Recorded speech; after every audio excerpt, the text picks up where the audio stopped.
Welcome to the Trade and Industrial Policy Strategies official podcast, Tips Talk, the show where we delve into the fascinating world of economics and its impact on global development. I'm your host, Thobani K, and today we are asking why is it important for local and provincial government officials in the Limpopo province to understand the impact of climate change and the imperative to decarbonize our economy, as well as make the transition just. We are finding ourselves in Polokwane today. We see how government officials can turn policy into action. I have a lovely guest with me today. Can you please introduce yourself to the audience? Good morning, Thobani, and thank you so much for the opportunity to speak to you. My name is Kashrinda Mailula.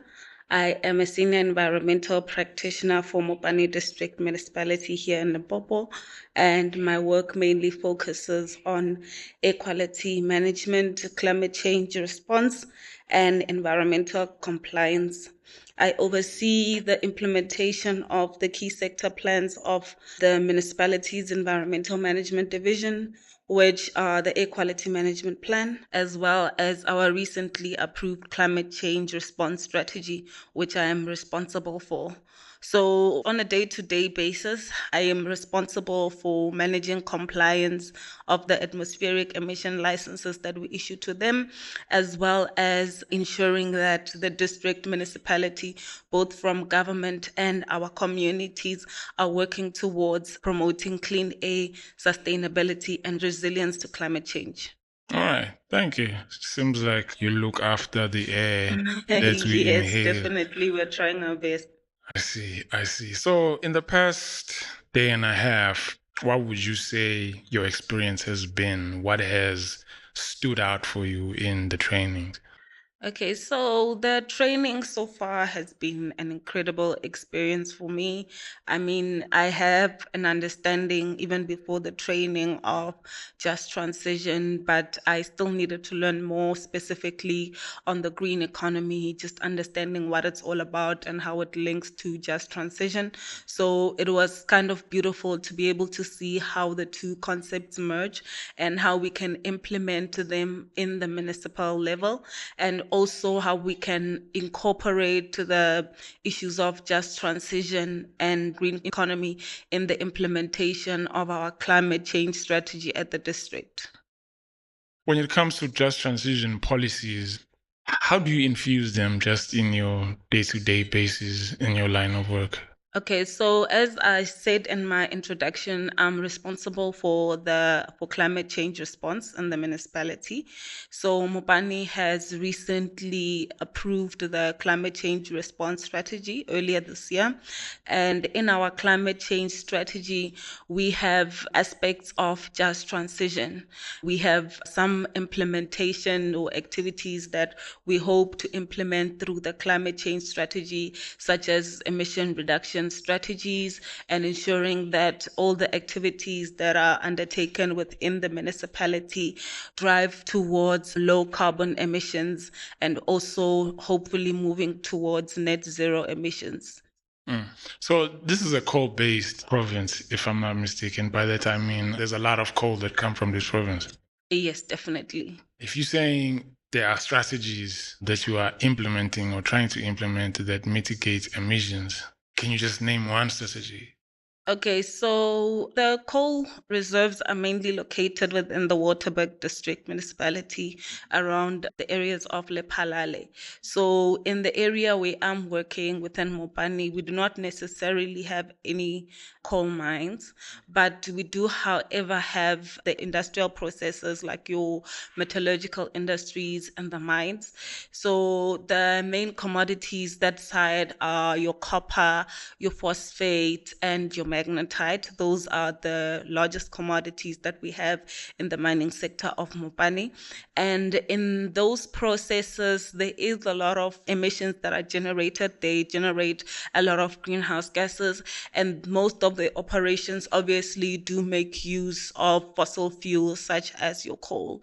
So our approach in the strategy is to ensure that in using the atmospheric emission licensing system, we actually drive the industries in a direction of being more sustainable in the way that they run their operations.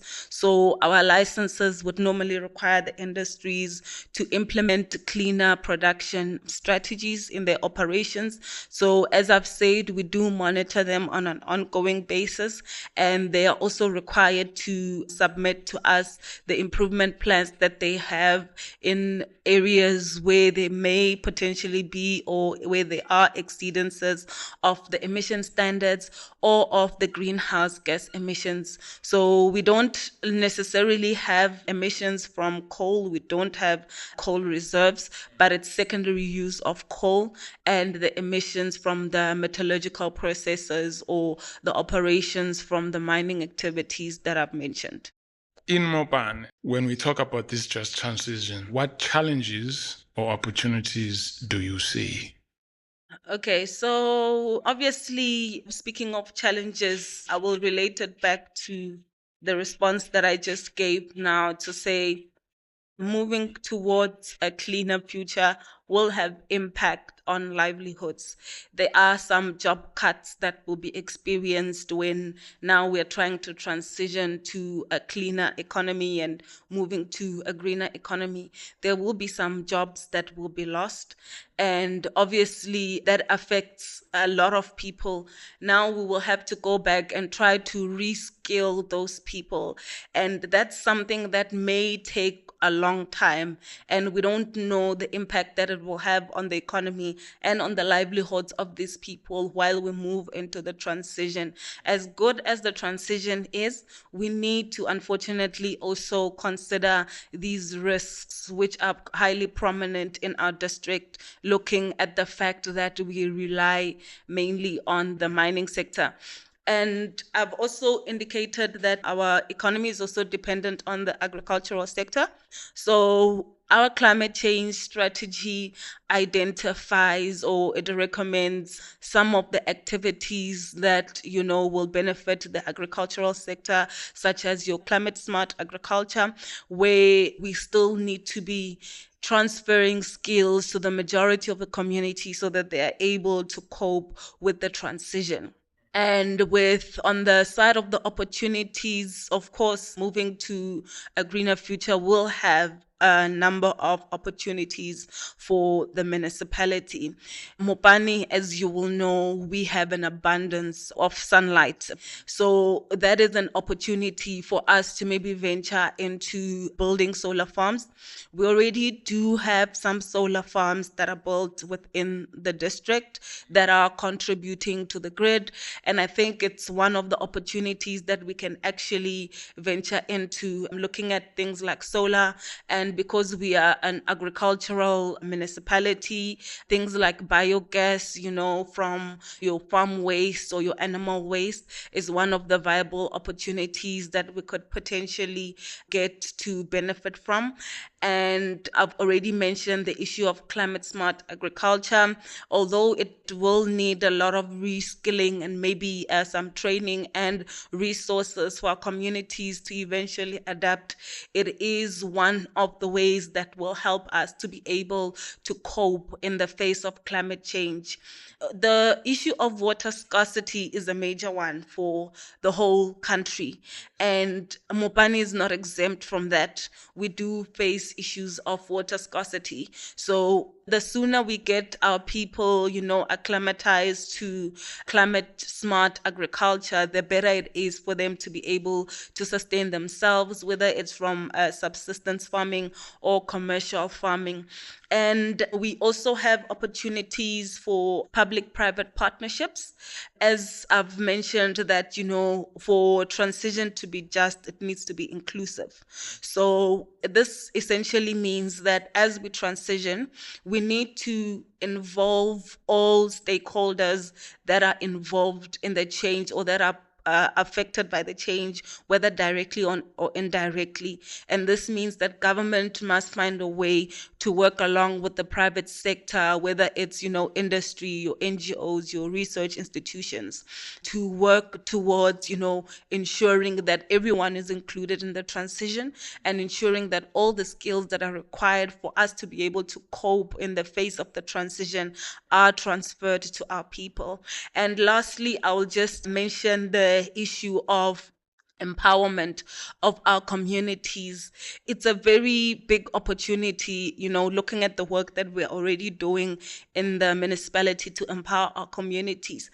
The issue of just transition, it gives us an opportunity to be able to train and retrain our communities, to be able to adapt to the changes in the climate, to be able to cope and find ways to still make a living in the changing climate and in the just transition. The municipality is already doing a lot of work in terms of community awareness and involvement. One example that I can just mention is the schools competition that we run in the municipality. We call it the Clean Earth School Competition. It's under our Clean Earth campaign. The competition is run annually, and the aim of the entire competition is to get learners, particularly looking at high school learners, to get involved in the issues of environmental sustainability. We are also hoping that, with these lessons that they learn, that they take with all the projects that they are implementing in their schools during the competition, they will be able to take those lessons and, share them widely within their communities. And also for the learners themselves to develop themselves and actually become world leaders and leaders in issues of the just transition and sustainability. Thank you, Kashrinda. No, that's interesting. And as you are speaking, I won't lie, just also in conversation with other people, right? I'm wondering, as a whole, as a country, what is our take on technology? Whether it be in agriculture. I mean, when I read up on modern technology about agriculture, you will find that they have drones, you have AI involved somehow with monitoring crops. I've heard at a event like a G20, whereby it was an Indian scholar or professor. He was saying that solar farming isn't just restricted to a specific land, but they double up in a sense that you have an agricultural field, but above it, you have solar panels. Yes, absolutely. That is very true. You do need energy, which is one of the components of climate smart agriculture. But in terms of when we install or when we build our solar farms, we also need to look at, the availability of land and how to optimize the land that we do have. That is why you will find even in some areas where the existing parking lots will be fitted with your solar panel, to kind of optimize. So in the face of just transition, we need to ensure that it does not necessarily alter the way that people live, but we need to try and see if we can find a balance so that we do not compromise the resources that people will still need to use, like land, as you have correctly mentioned. We have the farms that people are already working on. If we are now going to introduce the issue of climate smart agriculture, it should not necessarily inconvenience them. So we need to find optimal ways to be able to input elements of renewable energy or just transition in a way that it will still be usable for them and that they can still make a profit or make a living from the work that they were doing already. Yes. Thank you, Kashrinda. Do you have any final remarks before we leave? I think I don't have much to remark on, but the issue of just transition is widely spoken about. We do have, a lot of platforms that discuss the issues around just transition and moving towards cleaner fuels, renewable energy, and the likes. But the biggest thing for me is just that as we transition, we need to ensure that the transition is inclusive. We need to ensure that our communities are not left behind. Working for a municipality, I understand better how the work that we do, especially from government, affects our communities. So we need to actually ensure that everyone who is involved in the work of the just transition understands the need for including the community, also finding a balance between, economic benefits as well as preserving livelihoods, both from industry and the private sector and the government sector. It won't benefit us if we just wake up one day and we are forcing people to transition. We need to allow them the time, and we need to assist them in transitioning. So there must be mechanisms that are set in place that will help people transition as we move forward. Thank you very much. A huge thank you to our guests for sharing their expertise and time with us, and also for attending this training. We hope you will continue to champion the mandate of greening the economy in a just and equitable way. And to our listeners, your support means the world. Thank you for joining the Trade and Industrial Policy Strategies official podcast. Remember, sustainable growth is not just a goal, but a path to a more resilient and prosperous future. Don't forget to subscribe, leave a review, and connect with us on YouTube, Apple, and Spotify. Until next time, I'm Thobani K, signing off.